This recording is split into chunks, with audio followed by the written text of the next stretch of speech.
আমরা জানি আমাদের এই ফুলতলা ডুমুরিয়ায় আল্লাহ তাআলা এখানে আমাদেরকে পাঠিয়েছেন, এখানে আমাদের জন্ম। কিন্তু খান জাহান আলী থানাবাসী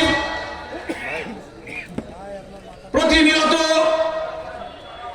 শাসন যন্ত্রের যে কষ্ট, অত্যাচার, জুলুম, নির্যাতন তো ছিলই আমাদের উপরে। এর সাথে আর দুটো সমস্যা এই অঞ্চলের মানুষের, একটা হচ্ছে মিল আর একটা হচ্ছে বিল, নাকি বলেন? একটা হচ্ছে মিল আর একটা হচ্ছে বিল।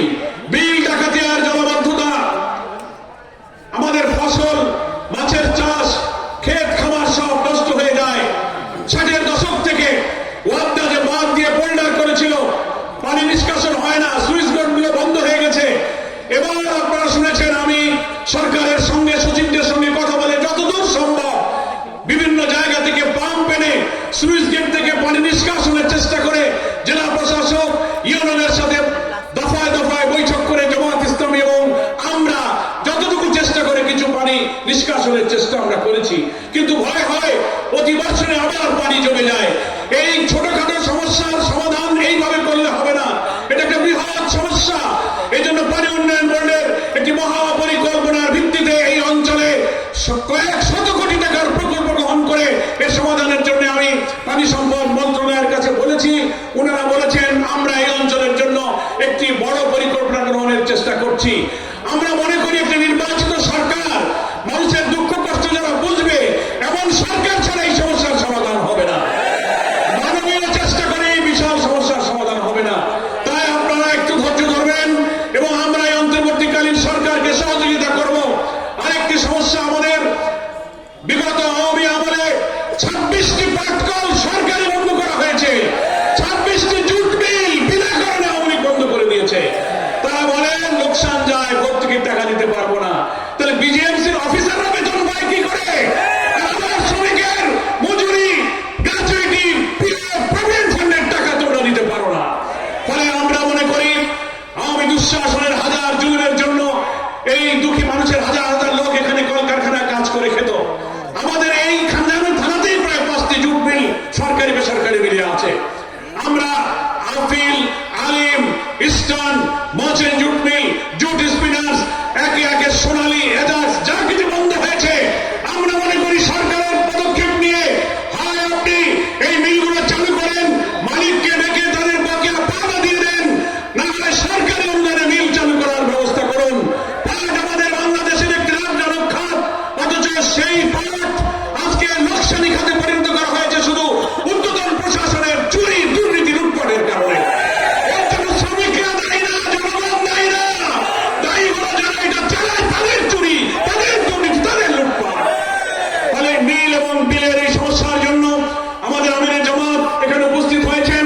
আপনারা অনেকে বলেছিলেন এই যে মিলের নেতৃবৃন্দ আমার কাছে স্মারকলিপি দিয়েছে আমিরে জামাতকে দেওয়ার জন্য, আমি আমিরে জামাতকে দিব এবং এলাকাবাসীর পক্ষ থেকে আমার আমিরে জামাতের কাছে আবেদন থাকবে তিনি এই বক্তব্য, এই স্মারকলিপির প্রসঙ্গটি এই সরকারের যিনি প্রধান, অন্তর্বর্তীকালীন সরকারের প্রধান উপদেষ্টা নোবেল বিজয়ী ডক্টর প্রফেসর ইউনূসের সাথে উনি এই এলাকার সমস্যা নিয়ে আমাদের পক্ষ থেকে তিনি কথা বলবেন ইনশাআল্লাহ। আমি আপনাদের কাছে আরেকটি কথা বলে বিদায় নিতে চাই, কারণ আমিরে জামাতই আমাদের আজকের এই অনুষ্ঠানের মূল বক্তব্য দেবেন।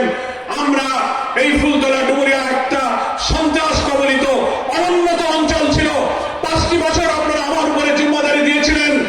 আল্লাহর রহমতে আপনাদের কাছে কৃত ওয়াদা অনুযায়ী সেই সন্ত্রাস মুক্ত ডুমুরিয়াকে সন্ত্রাস মুক্ত করে একটি শান্তির জনপদে আমরা পরিণত করেছিলাম। চরমপন্থী, দুর্বৃত্ত, খুনিদের কোন ঠাঁই আর ফুলতলা ডুমুরিয়ায় হয় নাই, সব হারিয়ে গেছে। উন্নয়নের জন্য কথা বলে আর লোকেরা যারা লুটপাট করেছেন, আমরা চেষ্টা করেছিলাম 5টি বছরে আমাদের স্বার্থ অনুযায়ী এই এলাকার অনুন্নত জায়গাগুলি উন্নত করার, রাস্তাঘাট, বিদ্যুৎ, স্যানিটেশন, খাবার পানি, টিউবওয়েল, পানি নিষ্কাশনের জন্য যতটুকু সম্ভব। 52-53 বছরে যা হয় না, 5 বছরে কি সব আশা পূরণ করা যায়? আমরা যতটুকু সম্ভব আমরা চেষ্টা করেছি। মহান আল্লাহ তাআলা যদি বাংলাদেশে একটি অবাধ জাতীয় নির্বাচনের মধ্য দিয়ে মানুষের কল্যাণকর কোন সরকার গঠনের সুযোগ এদেশের মানুষ পায়, ইনশাআল্লাহ আমাদের এই অঞ্চলের মানুষের দুঃখ দুর্দশার লাঘব হবে ইনশাআল্লাহ। আমি এলাকাবাসীকে আহ্বান জানাবো, আসুন বাইরের অনেক নৈরাজ্য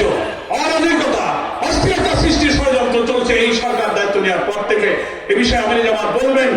অস্থির না হয়ে স্থিরভাবে এই অন্তর্বর্তীকালীন সরকারকে সহযোগিতা করে একটি সুন্দর সুষ্ঠু নির্বাচনের জন্য আমরা এই সরকারকে ইনশাআল্লাহ সহযোগিতা করব।